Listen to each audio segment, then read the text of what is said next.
Alors que les grandes dunes du Kharvit sont maintenant derrière nous, nous traversons de longs kilomètres d'étendues oubliées, à la découverte des terres légendaires, de celle que l'on surnomme la perle du Moyen-Orient.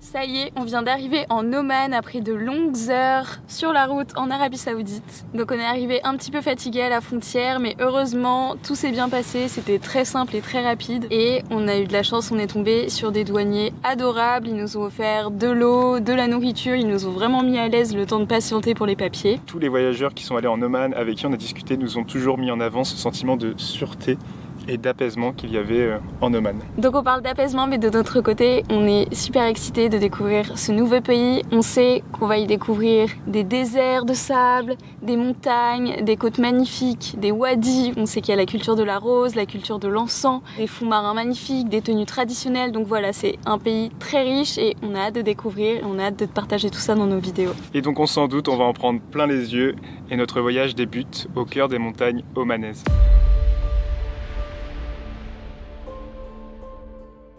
Les monts Hajar, grands témoins des origines des premières civilisations de Makkan, l'Oman d'un autre temps.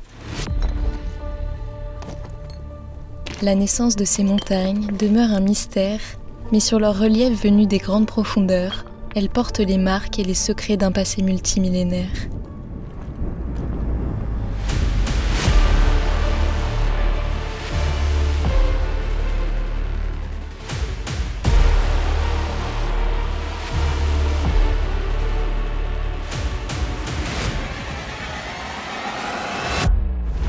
Quelques édifices funéraires peinent à tenir face aux Dolomites d'Arabie, qui se tiendront là, bien après nous.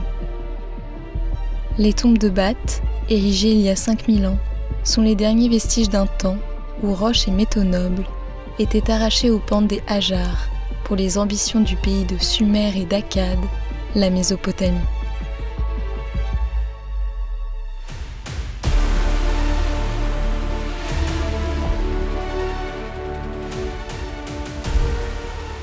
Aujourd'hui, parmi ces vallées escarpées, demeurent encore quelques villages ancestraux et d'innombrables wadis luxuriants que nous allons découvrir.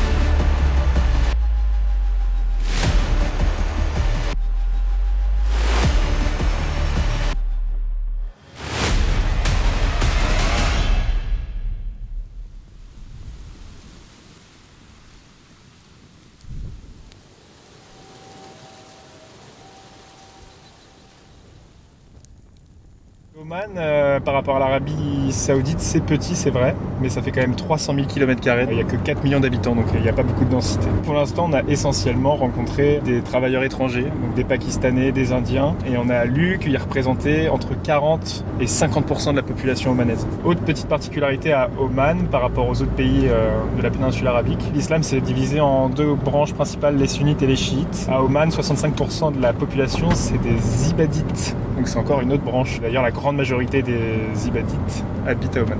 On va te parler de ce qui s'est passé dans le village de Al Amra. On a vécu un événement qu'on n'avait pas du tout prévu. On est passé à côté de ce village et on a vu plein de gens rassemblés, des familles, des hommes en tenue traditionnelle, il y avait plein d'enfants. Et on s'est dit, c'est bizarre, c'est comme s'il se passait quelque chose dans ce village, il faut qu'on en sache plus.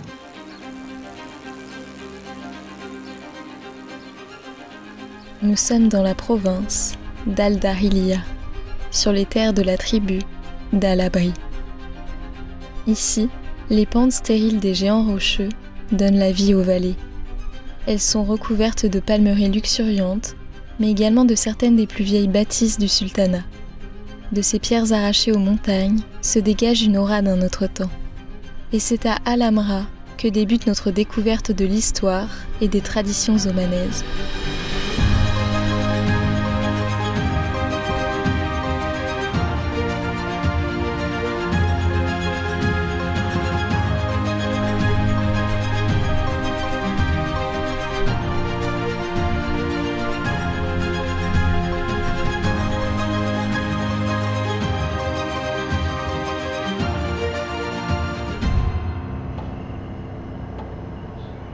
Très rapidement, on a suivi la foule qui nous a conduits jusqu'à la mosquée et là, on a réellement commencé à comprendre ce qu'était cet événement.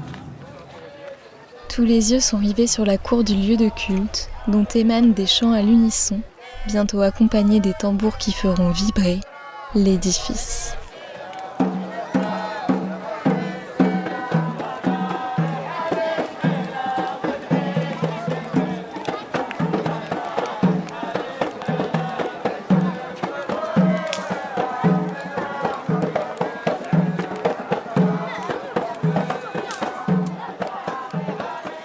Et donc on a posé la question à l'un des hommes du village et il nous a expliqué que tout le monde était là pour fêter la fin du ramadan.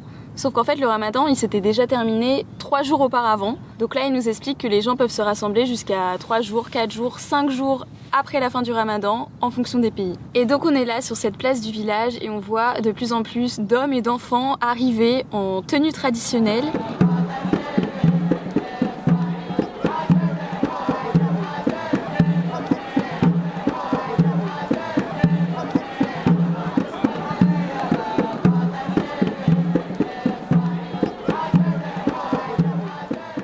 Donc on se dit que c'est assez fou de se retrouver là et d'un seul coup on se retrouve plongé dans ce tempo qui commence à s'accélérer au rythme des tambours, au rythme des pas et aussi parce qu'il y a de plus en plus d'hommes qui rejoignent le groupe en fait. Et donc très rapidement on a vu qu'ils faisaient tous un pas synchronisé. En fait il y avait 2 lignes qui se faisaient face à face. Parfois il y a un homme qui se mettait entre ces 2 lignes, qui chantait et il y a une ligne à un moment donné qui répétait ce qu'il disait, puis après c'était l'autre. Pour ces festivités de rupture du jeûne, Oman se distingue par ses rituels. Les chants poussés par les hommes s'appellent les Al-Raza. Ce sont des poèmes faisant l'éloge de l'Aïd et d'Oman ou contant l'histoire du village façonné par les âges.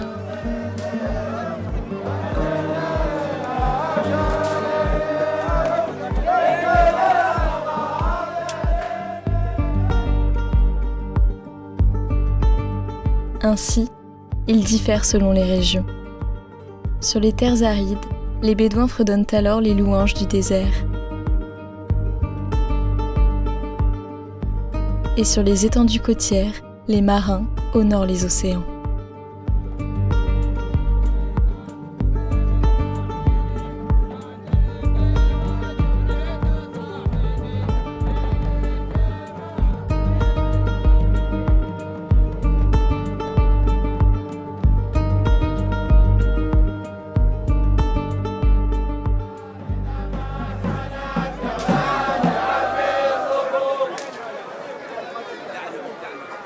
Et ce qui était vraiment très marquant dans cet événement, c'est qu'on a pu voir tout de suite quasiment tous les habits traditionnels omanais. Ils avaient le fameux poignard, donc le rajar, qui est présenté sur le drapeau omanais d'ailleurs. Il y en a qui avaient des cannes, il y en a qui avaient des ceintures en balles de fusil. On a vu certains qui avaient des fusils même. Des épées, des petits boucliers aussi. Et on a aussi vu plusieurs personnes lancer leurs épées en l'air très très haut et les rattraper en faisant une espèce de petite danse.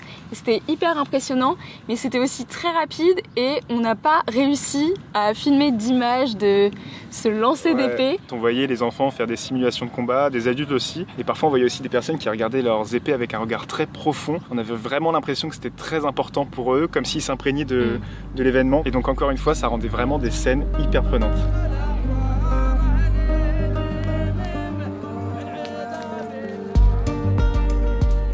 Cette poésie se frappe sur les tambours et tourbillonne entre les danses de l'épée. Celles-ci prennent la forme de courts combats où il faut toucher le pouce gauche de l'adversaire.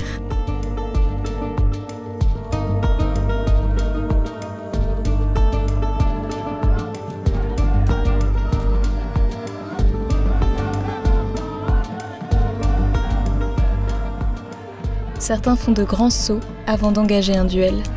Puis, les assaillants se déplacent sur un cercle en effectuant des mouvements de balancier. Les yeux, que rien ne peut détourner, sont plongés dans ceux du rival. Les boucliers s'entrechoquent ou sont frappés par les lames qui ne se rencontrent jamais. Si l'opposition s'éternise, un ancien de la tribu y met fin avec son épée.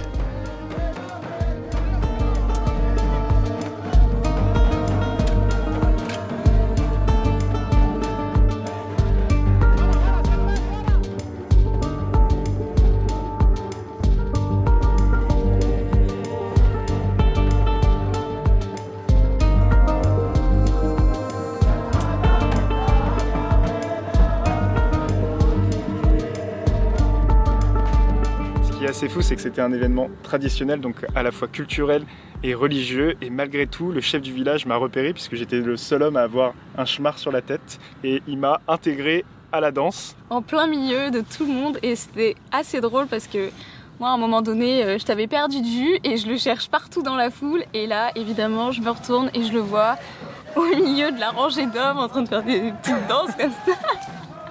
C'était très drôle. Et ce qu'on a observé aussi, c'est que seuls les hommes réalisent ces danses et les femmes, elles se sont rassemblées sur une butte à côté, elles observent le spectacle. On en voyait certaines qui se faisaient de l'aîné sur les mains, sur les pieds. Et par contre, il y avait un endroit où les hommes et les femmes se retrouvaient avec les enfants. C'était comme un espèce de stand où les gens achetaient de la nourriture, du maïs, des frites. Et donc c'était vraiment un moment très très prenant. Même si on comprenait rien, on est resté plus de 2h30 avec nos caméras ou sans nos caméras. On a été emportés par le rythme.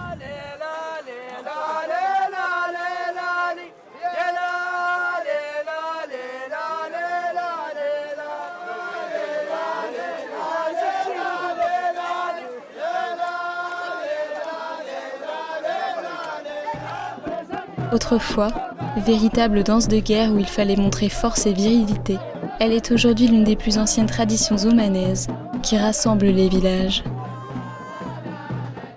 Après 2 heures de chant, les hommes se réunissent en ligne, canne pointée vers le ciel, et entament une grande ronde pour chanter une dernière fois à la mémoire des anciens.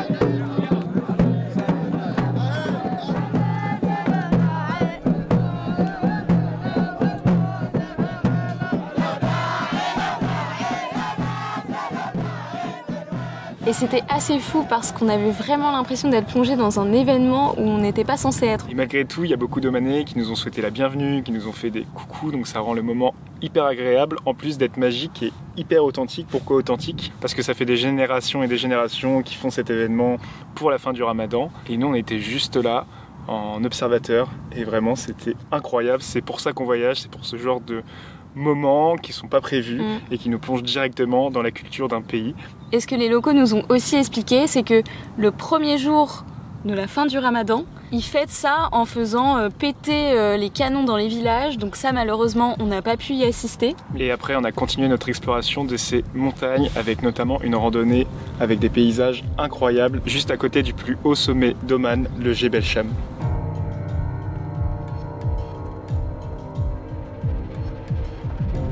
Du haut de ces 3000 mètres, le Jebel Cham, ou la montagne du soleil, est le gardien des monts Hajar.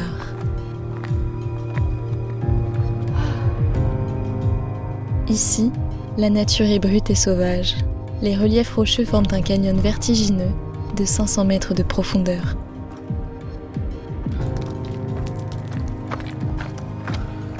On marche le long d'une corniche surplombant le Grand Canyon d'Oman pour atteindre le village abandonné d'As-Sab, où jadis vivait une quinzaine de familles.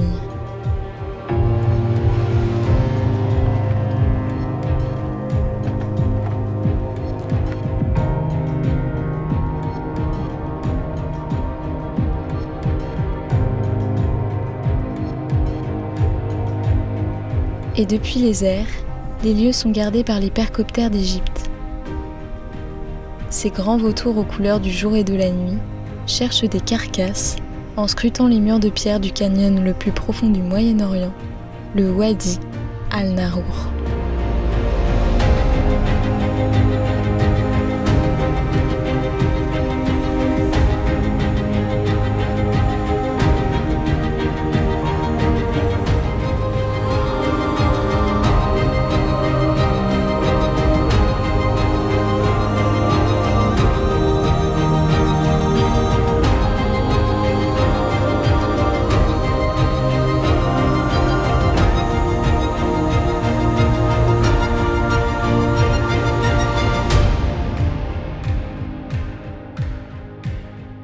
Donc il s'agit de la Balcony Walk et on te la recommande vraiment si tu passes dans la région.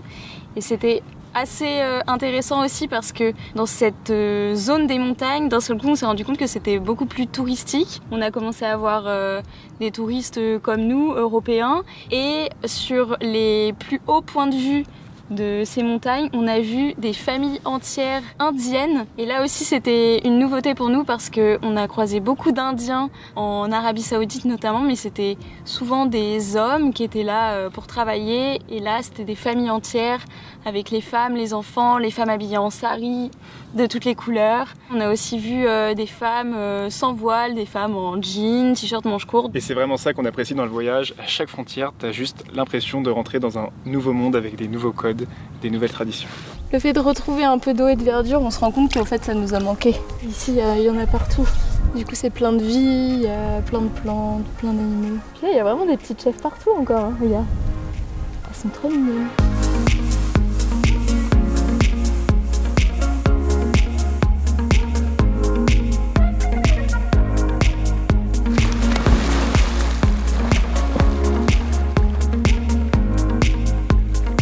Sirène.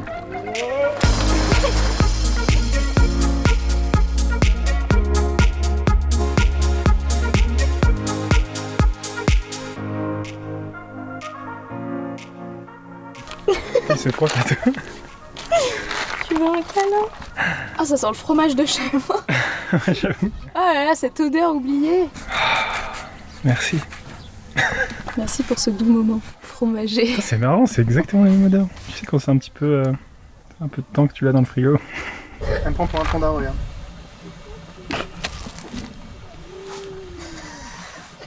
Allez, l'autre jambe. Hop. Ensuite, on a pu partir à la découverte des fameux wadis omanais qui font beaucoup parler d'eux au Moyen-Orient et aussi parmi les voyageurs. En fait, ce sont des grands canyons avec des parois abruptes et souvent il y a un cours d'eau au milieu, il y a des bassins, donc c'est vraiment un lieu paradisiaque. Ouais. En fait, c'est des endroits dans lesquels on se sent tout de suite super bien. Il y a plein de verdure, beaucoup de palmiers, l'eau est parfois bleu turquoise, donc c'est vraiment magnifique. Et on adore s'y baigner, c'est de l'eau douce, donc c'est parfait.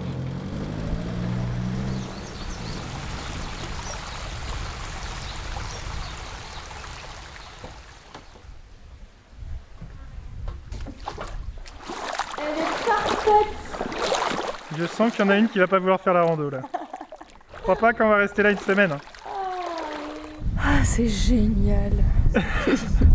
Et souvent, pour y accéder, il faut aussi utiliser le 4x4, rouler dans l'eau, et ça, c'est une sensation hyper agréable. Et ensuite, on a pu découvrir un village typique omanais, c'était Misfat.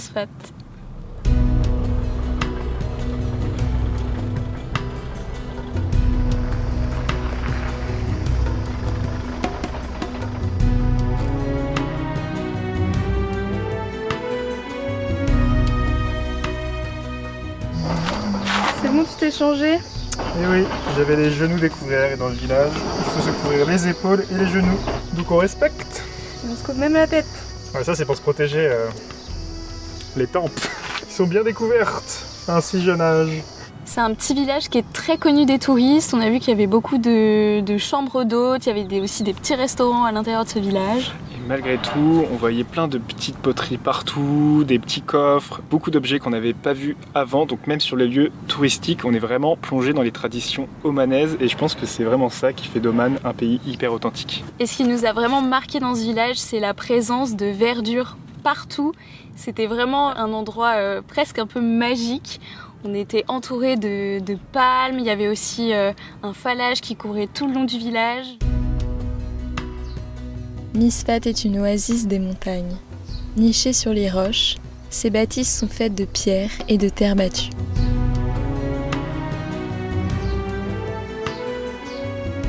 Elles sont dissociées par des ruelles étroites, souvent ombragées par des plantations foisonnantes de palmiers dattiers, de citronniers ou encore de bananiers.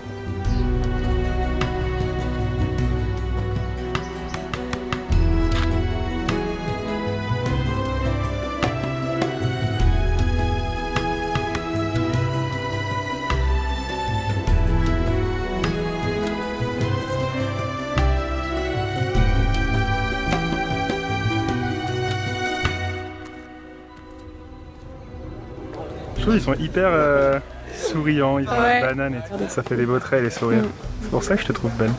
C'était pas prévu, mais en se baladant dans le village, on a vu qu'il y avait des marquages de randonnée. Et en fait, c'est un chemin qui court tout le long du Falage. Donc c'est un système de gouttière en fait avec de l'eau et ça court tout le long du village. C'est ce qui alimente les palmiers, les plantes, tout ça. Et c'est ce qui fait que c'est aussi verdoyant. Et bien que ce soit un lieu touristique, ça reste quand même des endroits assez méconnus. Donc comme souvent au Moyen-Orient, en fait, on est quasiment tout seul. Mais on a croisé un groupe de jeunes Omanais et c'était très drôle puisqu'ils étaient très pudiques, très réservés. Ils étaient tous un petit peu timides face à la caméra et c'était assez drôle. You speak English? No. No? No? English ما فيه؟ No. تشرفنا نوى. صور.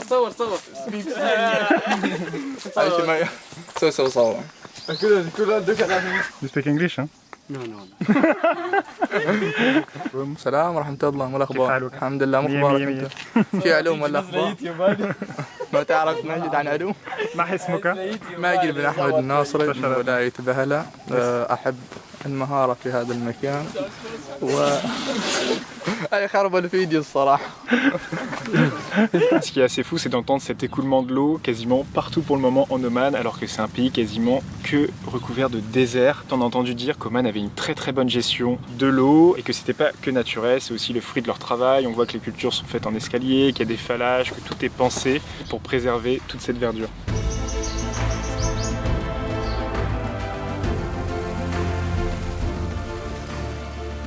Sur les flancs de ces montagnes sans source, ces plantations aux allures de forêt tropicale doivent la vie aux mains des hommes. Un travail perpétué à travers les âges, dans un paysage lunaire.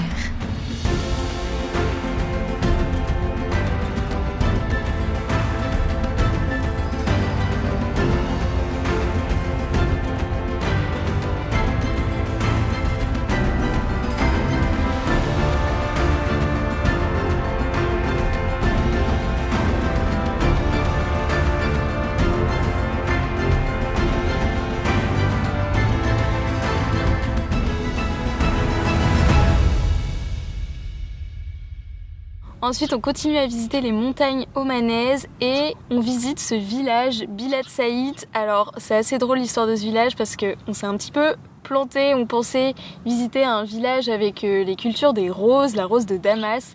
Et en fait, non, c'était pas ici. On avait fait une longue piste, parfois un peu compliquée, parce que ce village, il est vraiment perdu au fin fond des montagnes.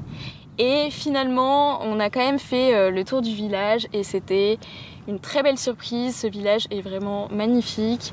Il y avait plein de petites mosquées, de vieux bâtiments. On voyait des gens qui récoltaient à la main. Il y avait ces enfants là, ces petites filles qui nous avaient repérés et qui nous ont suivis pendant tout notre tour du village, se cacher un petit peu derrière les murs, donc adorable. Même en se trompant, on est tombé sur une petite merveille avec encore tous ces palmiers, puis ces montagnes. Et ensuite le soleil s'est caché derrière la montagne, on a pu reprendre une piste magnifique.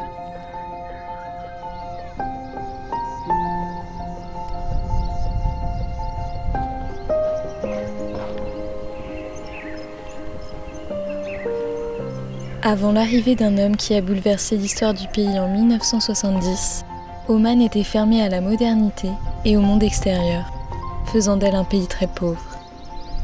Mais isolé dans un pli calcaire au cœur des montagnes, Bilad Saïd fait partie de ces lieux dans lesquels l'agriculture et les traditions mènent la vie des hommes et où la modernité n'en a pas encore volé toute l'authenticité.